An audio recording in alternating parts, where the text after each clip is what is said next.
नमस्कार दोस्तों, मैं राज पांडे। आप देख रहे हैं आरसीएम टुडे। आइए जान लेते हैं अभी की लेटेस्ट अपडेट के बारे में। अभी की लेटेस्ट अपडेट को जानने के पहले वीडियो को लाइक शेयर ज़रूर करें। वीडियो पसंद आए तभी लाइक करें, वीडियो पसंद नहीं है तो वीडियो को डिसलाइक कर दें। इसी प्रकार के ऑथेंटिक जानकारी के लिए आप हमसे जुड़ भी सकते हैं। जुड़ने के लिए चैनल को सब्सक्राइब करें, बेल आइकन दबाएं, ऑल पर सेलेक्ट करें, जिससे हमारे वीडियो का नोटिफिकेशन आप तक सबसे पहले पहुँच जाए, वीडियो को आप सबसे पहले देख पाएँ। वीडियो को जब भी ओपन करें, फिर एक बार मैं आपको बता देना चाहता हूँ, वीडियो को लाइक शेयर करना मत भूलें, क्योंकि आप लाइक करते हैं तो मुझे मोटिवेशन मिलता है। मैं आपके लिए अच्छी अच्छी जानकारियाँ ढूंढ कर लाता हूँ। हम बात करेंगे यूपीएससी की सबसे पहले, क्योंकि यूपीएससी के माध्यम से 4 भर्तियों को फंसाने का प्रयास किया जा रहा है। किस प्रकार से भर्तियाँ फंसेंगी, क्यों फंसेंगी, पूरी जानकारी इस वीडियो में आपको मिलने वाली है। आज सुबह के समाचार पत्र को आप लोगों ने पढ़ा होगा, जिसमें EWS का जिक्र था और मेरे द्वारा कहा गया था कि दोपहर के बाद मैं आपको जानकारी दूंगा, स्पष्ट करने के बाद आवेदन प्रक्रिया कब शुरू होगी। देखिए, आवेदन प्रक्रिया अक्टूबर माह में शुरू होगी। पुनः आवेदन लिया जाएगा, लेकिन वही आवेदन कर पाएंगे जो पहले आवेदन किए हैं।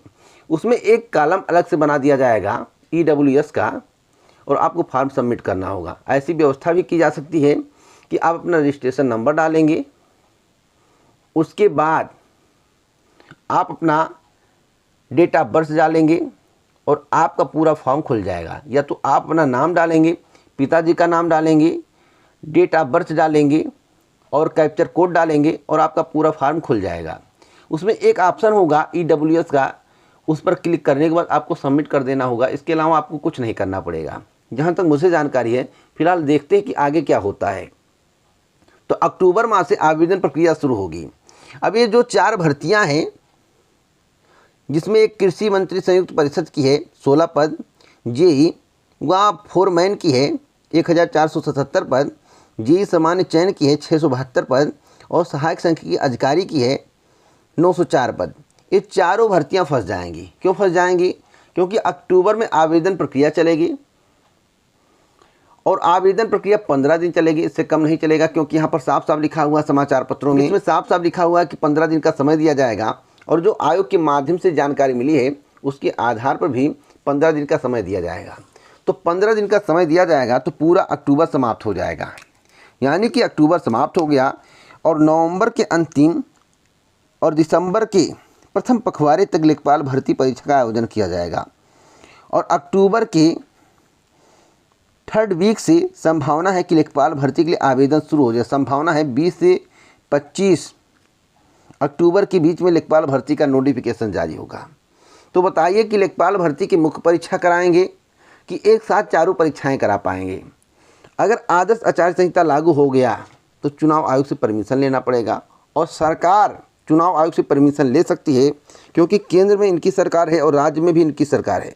अगर सरकार चाहे तो परीक्षा करवा सकती है, पर एक समस्या आती है। मैं आपसे बताना चाहता हूँ, जब भी प्रारंभिक परीक्षा होता है और चुनाव का माहौल होता है, आदर्श आचार संहिता लागू होती है, तो उस समय अधिकारी कर्मचारी चुनाव में व्यस्त होते हैं। कोई बूथ बनवाता है, कोई वोटर लिस्ट सही करवाता है, मुख्यमंत्री जी प्रचार में लगे होते हैं, MP MLA को विधानसभा में लगा दिया जाता है। तो सब कुछ मान लीजिए अस्त व्यस्त होता है।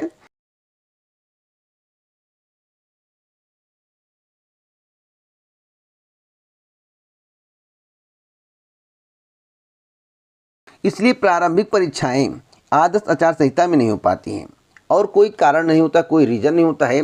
अगर सरकार चाहे तो चुनाव आयोग से परमिशन सरकार को तुरंत मिल जाएगा, क्योंकि केंद्र में भी इनकी सरकार है और राज्य में भी इनकी सरकार है। बातों को समझिएगा।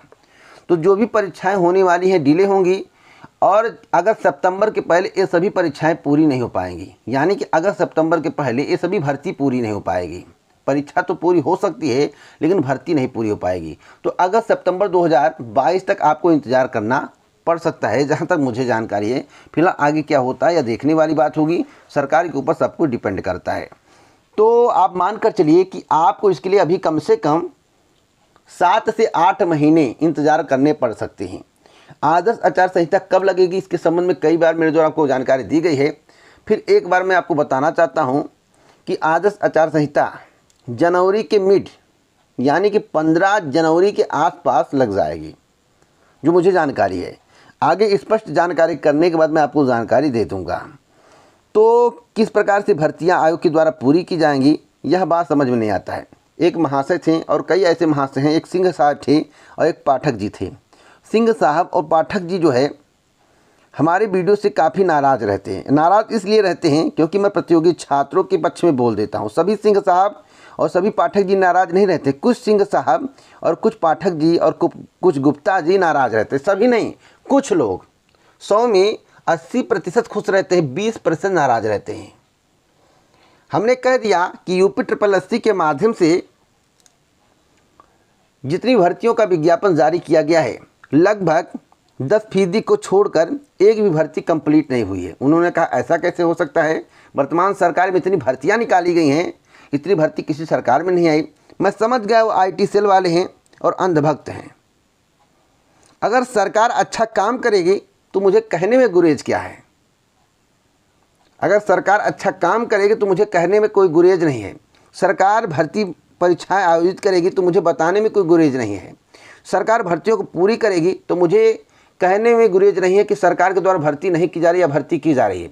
जो भी सही होगा उसी को मैं बताऊंगा। मैं आपसे बता दूं, एग्रीकल्चर टेक्निकल असिस्टेंट के अभ्यर्थी अभी तक भटक रहे हैं। जूनियर इंजीनियर के अभ्यर्थी और जूनियर इंजीनियर सामान्य चयन के अभ्यर्थी लंबे समय से परीक्षा का इंतजार कर रहे हैं। 2016 का सिलेबस बहुत पहले आया, परीक्षा हो नहीं पाई। जूनियर इंजीनियर का सिलेबस आ गया 2018 का, उसकी परीक्षा कब होगी इसका अता पता नहीं है।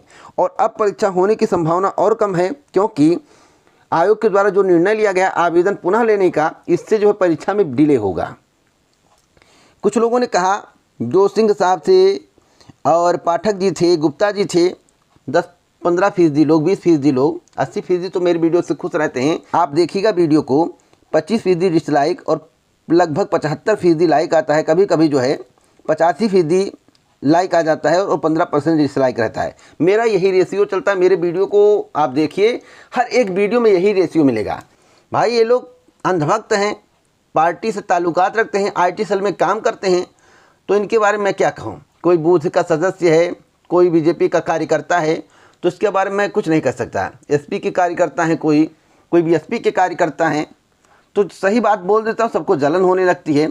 तो जलन नहीं होनी चाहिए, स्पष्टता को सुनना चाहिए। अब बता देता हूँ कि कौन कौन सी भर्तियाँ लंबित है और कौन कौन सी भर्तियाँ कंप्लीट हो पाएंगे। देखिए अपनी स्क्रीन पर आप लोग ध्यान से देख लीजिए। पहली भर्ती है कनिष्ठ सहायक व कनिष्ठ लिपिक की। दूसरी भर्ती है आबकारी सिपाही की। तीसरी भर्ती है सम्मिलित और अधीनस्थ सेवा सामान्य चयन प्रतियोगात्मक परीक्षा लोअर 2 की। चौथी भर्ती है होम्योपैथिक फार्मासिस्ट की। पांचवी भर्ती है कंप्यूटर ऑपरेटर की। छठवीं भर्ती है कनिष्ठ सहायक की। और सातवीं भर्ती है औषलिपिक की। आठवीं भर्ती है राज्य कृषि उत्पादन मंडी परिषद प्रतियोगात्मक परीक्षा 2018 की। नौवीं भर्ती है सम्मिलित और अभियंता संगणक एवं फोरमैन सामान्य चयन प्रतियोगात्मक परीक्षा 2018 की।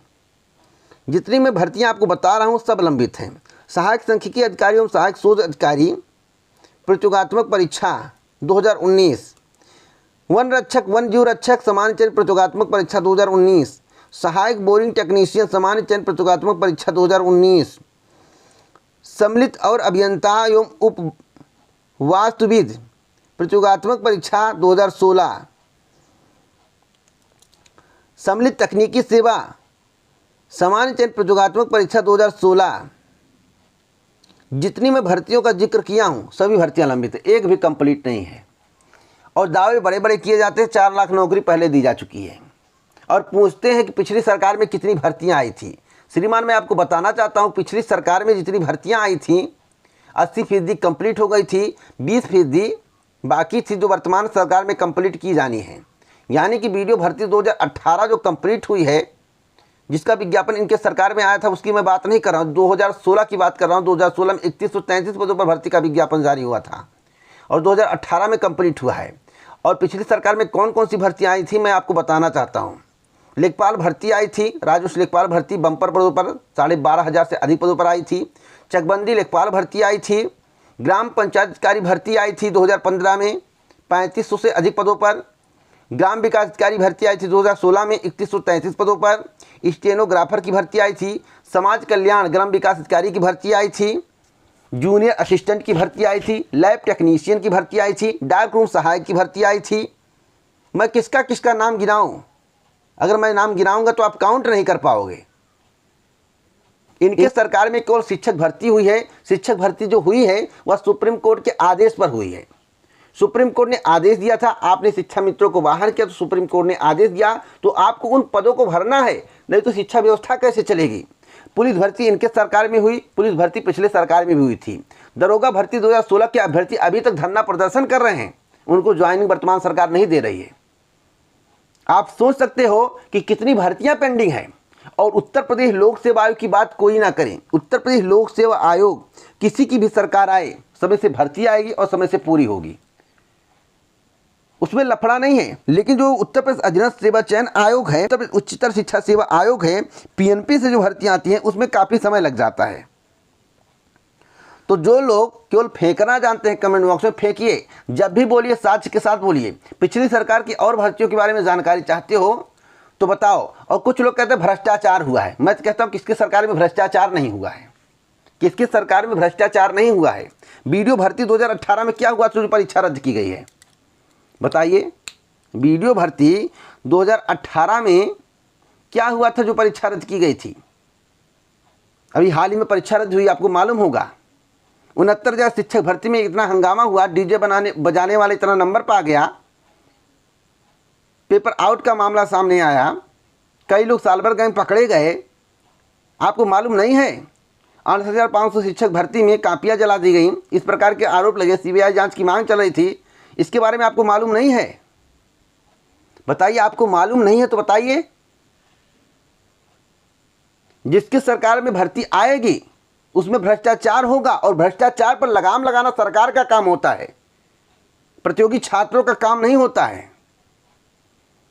फीता काटना, नाम बदलना, ये कोई काम है? मैं तो कहता हूं अपना काम करो, अपना नाम रखो।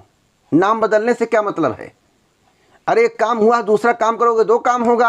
अब एक ही काम को बार बार आप रिपीट करते रहोगे। अब मिड डे मील है, उसका नाम बदल दिए। अरे कोई ऐसी योजना लाते हैं जो बच्चों के लिए हितकारी होता, उनको अलग से व्यवस्था मिलती, खुशी की बात थी। अब मिड डे मील का नाम बदल दो, हॉस्पिटल का नाम बदल दो, शहर का नाम बदल दो, रेलवे स्टेशन का नाम बदल दो, रोड का नाम बदल दो, स्टेडियम का नाम बदल दो, पुरस्कार का नाम बदल दो। मैं तो कहता हूँ अलग से सृजित करिए, कुछ अलग करिए, अपना कुछ बनाइए। दूसरे का नाम बदल कर कितना दिन आप काम करेंगे? मैं तो यही कहता हूँ। और किसी को बुरा लग रहा हो तो कमेंट बॉक्स में बता दीजिए कि हमें बुरा लग रहा है। सच्चाई, जितनी भर्तियाँ UPSSC की लंबित हैं, इतनी भर्तियाँ किसी भी सरकार में लंबित नहीं रहती थी अगर आयोग का गठन हुआ होगा।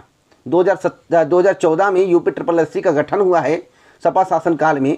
जब 2012 में सरकार बनी है तो 2014 में UPSSC का गठन हुआ था। उसके बाद चकबंदी लेखपाल भर्ती, राजस्व लेखपाल भर्ती इत्यादि भर्तियाँ आई। राजस्व लेखपाल भर्ती को UPSSC से बाहर करके विभाग को दे दिया गया था। लेकिन जो अन्य भर्तियां आई थीं वह UPSSC के माध्यम से ही आई थी, और 80% भर्तियां पूरी हुई थी, 20% भर्ती लटक गई थी क्योंकि सरकार चेंज हो गया था। ऐसा नहीं कि चुनाव के समय भर्तियां आनी शुरू हुई हैं। और जो 2 साल पहले आई थी वो भर्तियां कंप्लीट कर दी गई थी। जब 2014 में गठन हुआ तो 2016 से कम भर्तियाँ पूरी हुई। आप बताओ कितनी भर्तियाँ पूरी हुई? तो आप लोग जो है बिना सोचे समझे कमेंट मत किया करिए। देखिए, यह एक जेन्युइन चैनल है। इस चैनल के माध्यम से फेक जानकारी आपको नहीं मिलती है। मैं सही जानकारी आपको देने का प्रयास करता हूं। तो आप लोग बातों को सुनने का प्रयास करिए, समझने का प्रयास करिए, भड़किए मत। अगर आपके पास कोई साक्ष्य हो तो बताइए। अब एक कैंडिडेट हैं, एक सिंह साहब थे, उन्होंने कहा कि 2017 से लेकर 2021 का डाटा देख लीजिए, बेरोज़गारी दर कम हो गया है। भैया मनरेगा में रोज़गार दे के उसको भी काउंट कर लोगे, मुर्गी फार्म खुलवा के उसको भी काउंट कर लोगे। हम अपने चाट का दुकान खोले हैं, ठंडक दुकान खोले हैं, गुमची खोले हैं, पान लगा रहे हैं, उसका भी काउंट कर लोगे। तो ये सब काउंट कर लोगे, रोज़गार के श्रेणी में डाल दोगे। तो आप सभी बताइए कि बेरोज़गारी दर कम होगी या नहीं होगी? अगर सभी को काउंट कर लोगे, हम अपने पैसे से बिजनेस कर रहे हैं उसको भी काउंट कर लोगे, 90 दिन का रोज़गार है मनरेगा का उसका भी काउंट कर लोगे, तो बताइए जब 1.5-2 करोड़ रोज़गार दे दोगे तो बेरोज़गारी दर कम होगी या नहीं होगी। साक्ष्य के साथ बात करना चाहिए, फेंकना नहीं चाहिए कमेंट में। अगर आपके पास साक्ष्य नहीं है तो फेंका मत करिए कमेंट में। मैं आपके लिए ईमानदारी से काम करता हूँ, सच को सच कहता हूँ, झूठ को झूठ कहता हूँ, न पक्ष न विपक्ष केवल निष्पक्ष बातें करता हूँ। तब भी आपको पीड़ा होती है।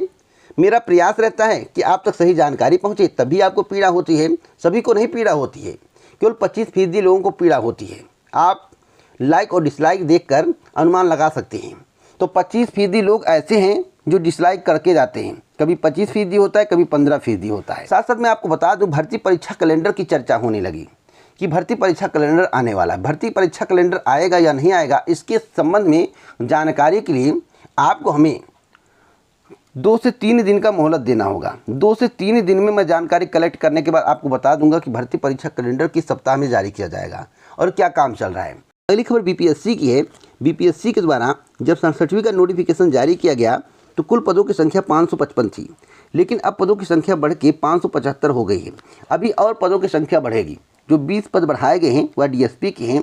अभी और पद बढ़ने की संभावना 600 से लेकर 650 पदों की संख्या प्रारंभिक परीक्षा परिणाम आते आते हो जाएगा। 12 दिसंबर को प्रीलिम्स है। आप प्रीलिम्स दीजिए, पीटी दीजिए और मेहनत से तैयारी करिए। आगे कोई अपडेट होगी मैं आपको दूंगा। पदों की संख्या अभी और बढ़ेगी, जमकर तैयारी करो। अगली अपडेट एमपीपीएससी की है। एमपीपीएससी के द्वारा पीसीएस प्रीलिम्स 2020 का रिजल्ट कब जारी किया जाएगा, मैं आपसे बताना चाहता हूं। नवंबर माह में रिजल्ट जारी होगा। नवंबर माह में एमपीपीएससी के द्वारा पीसीएस प्रीलिम्स 2020 का रिजल्ट नवंबर माह में जारी किया जाएगा। तो आप लोगों को नवंबर माह तक वेट करना होगा। अगली खबर टीजीटी पीजीटी भर्ती परीक्षा परिणाम को लेकर है। टीजीटी पीजीटी भर्ती परीक्षा परिणाम कब तक जारी किया जाएगा, सभी के जहन में सवाल है। देखिए, सोशल मीडिया पर कई प्रकार की खबरें चलती रहती हैं, आपको उस पर विश्वास नहीं करना है। मैं आपसे बताना चाहता हूं कि 3 से 5 अक्टूबर के बीच में, यानी कि 3 से 5 अक्टूबर के पहले, उससे ज़्यादा नहीं होगा, पीजीटी के सभी विषयों का परिणाम जारी कर दिया जाएगा, जो जानकारी मिली है।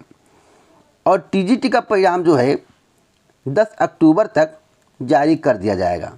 सभी परिणाम 10 अक्टूबर तक जारी कर दिए जाएंगे, लेकिन पीजीटी का परिणाम जो है 3 से 5 अक्टूबर के पहले जारी हो जाएगा।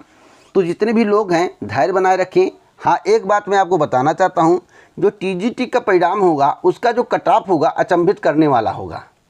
आज मैं आपको बता दे रहा हूँ, टीजीटी का जो परिणाम होगा उसका जो कट ऑफ होगा वह अचंभित करने वाला होगा। इसलिए आपको घबराने की आवश्यकता नहीं है, बस इंतज़ार करने की आवश्यकता है। जो भी कट ऑफ होगा आपके समक्ष होगा।